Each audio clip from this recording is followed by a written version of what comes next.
George Washington. In 1787, Virginia appointed George Washington as a delegate to the Constitutional Convention.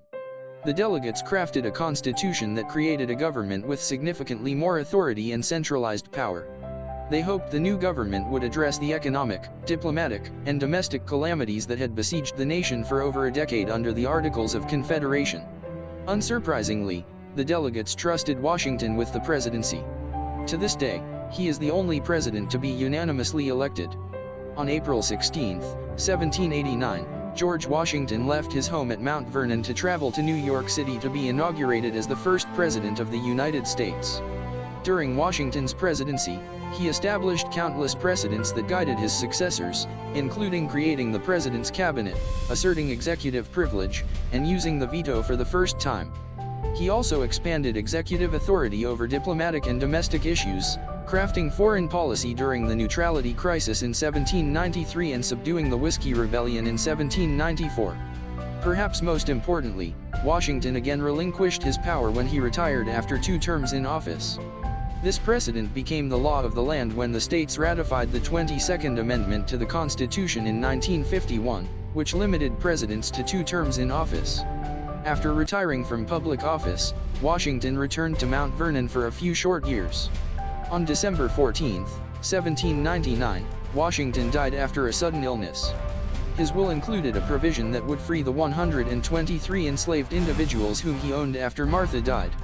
While Washington was a slave owner for most of his life, he was the only president to free all of the enslaved people he held in bondage.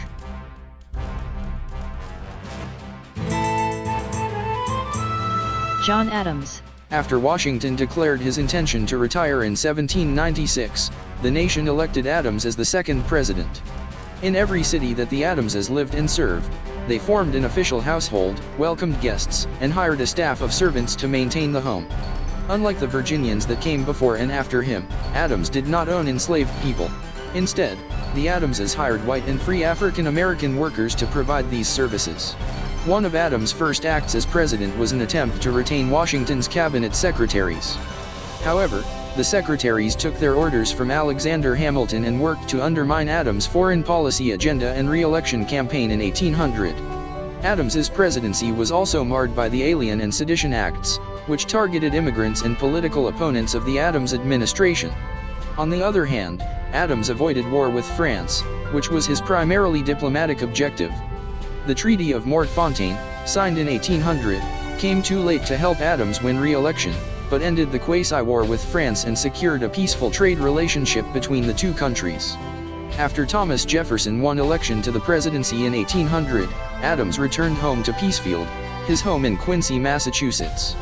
For the next 25 years, he maintained a vigorous written correspondence with friends and family, served an elder statesman in Boston, and rejoiced when his eldest son, John Quincy Adams, won the 1824 presidential election. On July 4, 1826, he famously whispered his last words, "Thomas Jefferson survives." Jefferson, Adams' longtime friend and sometimes foe, had actually died a few hours earlier, 50 years after Congress had shared the Declaration of Independence with the new nation. Thomas Jefferson. The presidency of Thomas Jefferson began on March 4, 1801, when he was inaugurated as the 3rd President of the United States, and ended on March 4, 1809. Jefferson assumed the office after defeating incumbent President John Adams in the 1800 presidential election. The election was a political realignment in which the Democratic-Republican Party swept the Federalist Party out of power, ushering in a generation of Democratic-Republican dominance in American politics.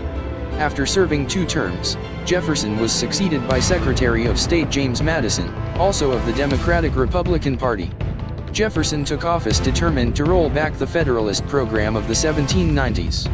His administration reduced taxes, government spending, and the national debt, and repealed the Alien and Sedition Acts. In foreign affairs, the major developments were the acquisition of the gigantic Louisiana Purchase from France in 1803, an embargo against trade with both Great Britain and France, and worsening relations with Britain as the United States tried to remain neutral in the midst of the Napoleonic Wars that engulfed Europe. He established a military academy, used the Navy to protect merchant ships from Barbary pirates in North Africa, and developed a plan to protect U.S. ports from foreign invasion by the use of small gunboats, a plan that proved useless when war came in 1812. He also authorized the Lewis and Clark expedition to explore the Louisiana Territory and the Pacific Northwest. During his second term, Jefferson's attention was focused on the trial of then-former Vice President Aaron Burr for treason, which resulted in an acquittal, and on the issue of slavery, specifically the importation of slaves from abroad. In 1806, he denounced the international slave trade as a violation of human rights, and called upon Congress to criminalize it. Congress responded by approving the act prohibiting importation of slaves the following year. Rising tensions between the United States and Britain dominated the final years of Jefferson's second term, as the Royal Navy began impressing sailors from American ships and attacking American shipping. Jefferson rejected war and instead used economic threats and embargoes that ultimately hurt the U.S. more than Britain. The disputes with Britain continued after Jefferson left office, eventually leading to the War of 1812. Despite the economic and political troubles caused by naval tensions with Britain, Jefferson was succeeded by his preferred successor in the form of James Madison. His legacy remained highly influential until the American Civil War, but his reputation has ebbed and flowed since then. Nonetheless, in surveys of academic historians and political scientists, Jefferson is consistently ranked as one of the nation's most esteemed presidents. James Madison. The presidency of James Madison began on March 4, 1809, when James Madison was inaugurated as President of the United States, and ended on March 4, 1817. Madison, the fourth United States President, took office after defeating Federalist Charles Cotesworth Pinckney decisively in the 1808 presidential election. He was re-elected 4 years later, defeating DeWitt Clinton in the 1812 election. His presidency was dominated by the War of 1812 with Britain. Madison was succeeded by Secretary of State James Monroe, a fellow member of the Democratic-Republican Party. Madison's presidency was dominated by the effects of the ongoing Napoleonic Wars. Initially, American merchants had benefited from the war in Europe since it allowed them to increase their shipping activities, but both the British and French began attacking American ships in an attempt to cut off trade. In response to persistent British attacks on American shipping and the British practice of impressment, the United States declared war on Britain, beginning the War of 1812. The war was an administrative morass, as the United States had neither a strong army nor financial system, and the United States failed to conquer Canada. In 1814, the British entered Washington and set fire to the White House and the Capitol. However, the United States won several notable naval victories and crushed the resistance of British allied Native Americans in the West. Shortly after the American triumph at the Battle of New Orleans, the war ended with the ratification of the Treaty of Ghent, in which neither party made major concessions. Despite the lack of gains in the war, the timing of the treaty convinced many Americans that the United States had won a great victory in the war, and Madison's popularity grew. The Federalists collapsed as a national party in the aftermath of the war, which they had strongly opposed. Madison entered office intending to continue the limited government legacy of his Democratic-Republican predecessor, Thomas Jefferson. However, in the aftermath of the war, Madison favored higher tariffs, increased military spending, and the establishment of the Second Bank of the United States.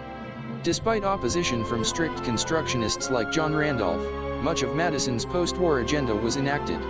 Madison left office highly popular, and his chosen successor, James Monroe, was elected with little opposition.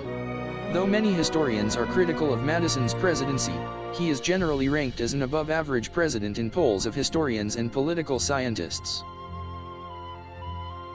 James Monroe. The presidency of James Monroe began on March 4, 1817, when James Monroe was inaugurated as President of the United States, and ended on March 4, 1825. Monroe, the fifth United States President, took office after winning the 1816 presidential election by an overwhelming margin over Federalist Rufus King. This election was the last in which the Federalists fielded a presidential candidate, and Monroe was unopposed in the 1820 presidential election. A member of the Democratic-Republican Party, Monroe was succeeded by Secretary of State John Quincy Adams. Monroe sought to eliminate political parties, and the Federalist Party faded as a national institution during his presidency. The Democratic Republicans also stopped functioning as a unified political party, and the period during which Monroe served as president is often referred to as the era of good feelings, due to the lack of partisan conflict. Domestically, Monroe faced the Panic of 1819, the first major recession in the United States since the ratification of the Constitution. He supported many federally funded infrastructure projects, but vetoed other projects due to constitutional concerns. Monroe supported the Missouri Compromise, which admitted Missouri as a slave state but excluded slavery in the remaining territories north of the parallel 36 degrees 30 minutes north. In foreign policy, Monroe and Secretary of State Adams acquired East Florida from Spain with the Adams-Onís Treaty, realizing a long-term goal of Monroe and his predecessors. Reached after the First Seminole War, the Adams-Onís Treaty also solidified U.S. control over West Florida, established the western border of the United States, and included the cession of Spain's claims on Oregon country. The Monroe administration also reached two treaties with Britain, marking a rapprochement between the two countries after the War of 1812. The Rush-Bagot Treaty demilitarized the U.S. border with British North America, while the Treaty of 1818 settled some boundary disputes and provided for the joint settlement of Oregon country. Monroe was deeply sympathetic to the revolutionary movements in Latin America and opposed European influence in the region. In 1823, Monroe promulgated the Monroe Doctrine, which declared that the U.S. would remain neutral in European affairs, but would not accept new colonization of Latin America by European powers. In the 1824 presidential election, 4 members of the Democratic-Republican Party sought to succeed Monroe, who remained neutral among the candidates. Adams emerged as the victor over General Andrew Jackson and Secretary of the Treasury William H. Crawford in a contingent election. Polls of historians and political scientists have generally ranked Monroe as an above-average president. John Quincy Adams. The 6th president, John Quincy Adams, served from March 4, 1825 to March 4, 1829. As president, Adams faced steadfast hostility from the Jacksonians in Congress, which perhaps explained his relatively few substantive accomplishments while in the White House. He proposed a progressive national program, including federal funding of an interstate system of roads and canals and the creation of a national university. Critics, especially Jackson's supporters, argued that such advancements exceeded federal authority according to the Constitution. The Erie Canal was completed while Adams was in office, linking the Great Lakes to East Coast and enabling a flow of products such as grain, whiskey, and farm produce to eastern markets. Adams also sought to provide Native Americans with territory in the West, but like many of his initiatives, this failed to find support in Congress. Up for re-election in 1828, Adams was hurt by accusations of corruption and criticism of his unpopular domestic program. Among other issues, he lost badly to Jackson, who captured most of the Southern and Western votes. Adams became only the 2nd president in U.S. history to fail to win a second term. The first had been his own father, in 1800. He retired to private life in Massachusetts only briefly, winning election to the House of Representatives in 1830. He served as a leading congressman for the rest of his life, earning the nickname, Old Man Eloquent, for his passionate support of freedom of speech and universal education, and especially for his strong arguments against slavery, the peculiar institution that would tear the nation apart only decades later. After suffering 2 strokes, Adams died on February 23, 1848 at the age of 80. Andrew Jackson. The presidency of Andrew Jackson began on March 4, 1829, when Andrew Jackson was inaugurated as President of the United States, and ended on March 4, 1837. Jackson, the 7th United States President, took office after defeating incumbent President John Quincy Adams in the bitterly contested 1828 presidential election.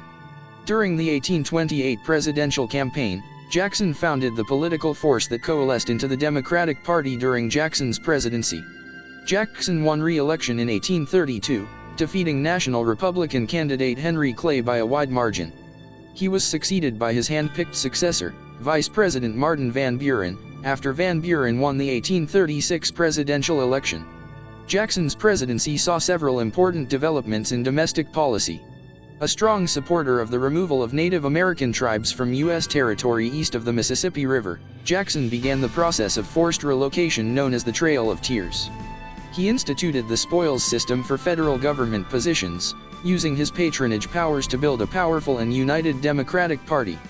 In response to the nullification crisis, Jackson threatened to send federal soldiers into South Carolina, but the crisis was defused by the passage of the Tariff of 1833. He engaged in a long struggle with the Second Bank of the United States, which he viewed as an anti-democratic bastion of elitism. Jackson emerged triumphant in the Bank War, and the federal charter of the Second Bank of the United States expired in 1836. The destruction of the bank and Jackson's hard money policies would contribute to the Panic of 1837. Foreign affairs were less eventful than domestic affairs during Jackson's presidency, but Jackson pursued numerous commercial treaties with foreign powers and recognized the independence of the Republic of Texas. Jackson was the most influential and controversial political figure of the 1830s, and his 2 terms as president set the tone for the quarter-century era of American public discourse known as the Jacksonian era. Historian James Sellers has stated, Andrew Jackson's masterful personality was enough by itself to make him one of the most controversial figures ever to stride across the American stage. His actions encouraged his political opponents to coalesce into the Whig Party, which favored the use of federal power to modernize the economy through support for banking, tariffs on manufactured imports, and internal improvements such as canals and harbors. On January 30, 1835, Richard Lawrence, an unemployed house painter, approached Jackson as he left a congressional funeral held in the House chamber of the Capitol building and shot at him, but his gun misfired. A furious 67-year-old Jackson confronted his attacker, clubbing Lawrence several times with his walking cane. During the scuffle, Lawrence managed to pull out a second loaded pistol and pulled the trigger, but it also misfired. Jackson's aides then wrestled Lawrence away from the president, leaving Jackson unharmed but angry. Of all presidential reputations, Jackson's is perhaps the most difficult to summarize or explain. A generation after his presidency, biographer James Parton found his reputation a mass of contradictions. He was dictator or Democrat, ignoramus or genius, Satan or saint. 13 polls of historians and political scientists taken between 1948 and 2009 ranked Jackson always in or near the top 10 presidents.